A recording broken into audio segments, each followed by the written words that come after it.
لا عزة إلا بالإسلام، لا عزة إلا بالإسلام، لا عزة إلا بالإسلام، لا عزة إلا بالإسلام.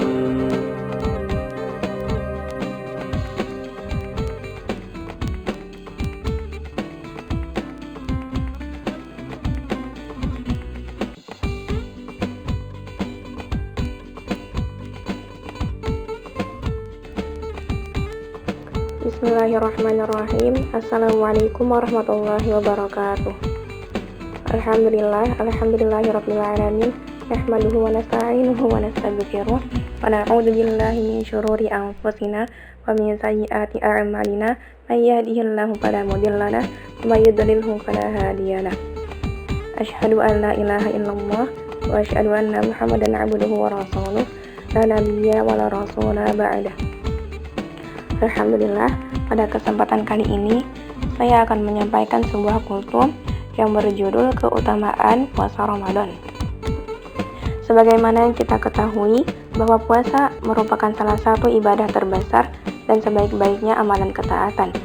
Dan puasa Ramadan merupakan puasa tertinggi dan wajib hukumnya bagi semua muslim. Allah menyatakan bahwa amalan puasa adalah untuknya dan Dia langsung yang memberi balasan yang berlipat-lipat. Dikhususkan dengan pintu surga dan dipanggillah orang-orang yang berpuasa darinya untuk masuk. Tidak akan memasuki surga lewat pintu tersebut kecuali orang-orang yang berpuasa. Banyak sekali keutamaan puasa pada bulan Ramadan yang dikabarkan dalam Al-Quran dan As-Sunnah. Di antara keutamaan puasa Ramadan adalah sebagai berikut. Yang pertama, bahwa puasa juga diwajibkan atas umat sebelum kita. Allah berfirman dalam surah Al-Baqarah ayat 183 yang artinya, hai orang-orang yang beriman, diwajibkan atas kamu berpuasa sebagaimana diwajibkan atas orang-orang sebelum kamu agar kamu bertakwa. Jika puasa bukan sebuah amalan yang agung, maka tidak mungkin puasa juga diwajibkan atas umat-umat sebelum kita, walaupun puasa mereka berbeda dengan puasa kita. Artinya, bukan pada bulan Ramadan yang diwajibkan atas mereka. Akan tetapi, amalan puasa itu tersendiri telah diwajibkan atas mereka yang menandakan bahwa amalan ini sangatlah agung. Yang kedua, puasa adalah sebab diampuninya dosa-dosa dan kesalahan-kesalahan. Barang siapa yang puasa Ramadan dengan iman dan pengharapan pahala, diampuni dosa-dosa yang telah lampau. Muttafaqun alaih.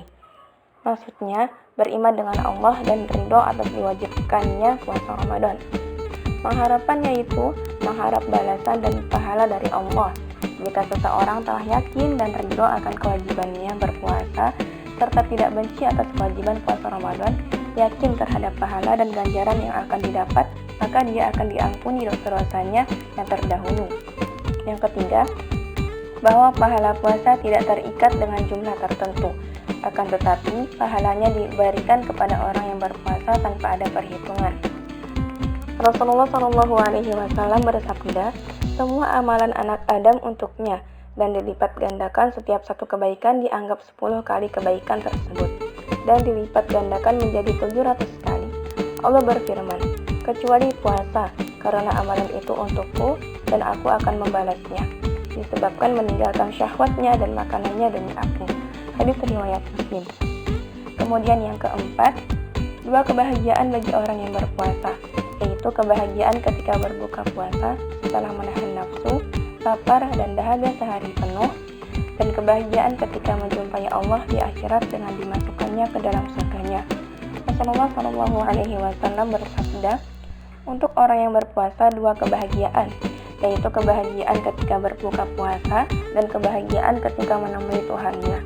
Muttafaqun alaih.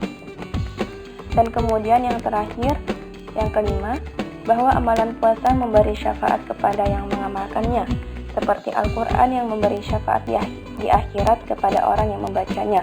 Rasulullah SAW bersabda, puasa dan Al-Quran memberi syafaat bagi seorang hamba pada hari kiamat. Puasa berkata, wahai Rabb, aku telah menahannya dari makanan dan syahwat, maka berikanlah syafaat. Al-Quran juga berkata, wahai Rabb, aku telah menahannya dari tidur di malam hari, maka berilah syafaat.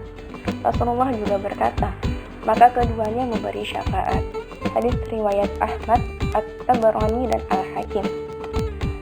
Nah, itulah 5 keutamaan puasa Ramadan, dan masih banyak lagi keutamaan-keutamaan yang berkaitan dengan amalan puasa.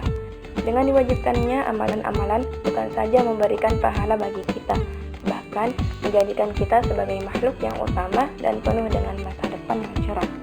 Semoga kita dijadikan sebagai hamba-hambanya yang taat dan ridho dengan semua keputusannya. Amin. Sekian dari saya, kurang lebihnya mohon dimaafkan. Wabillahi taufiq wal hidayah. Wassalamualaikum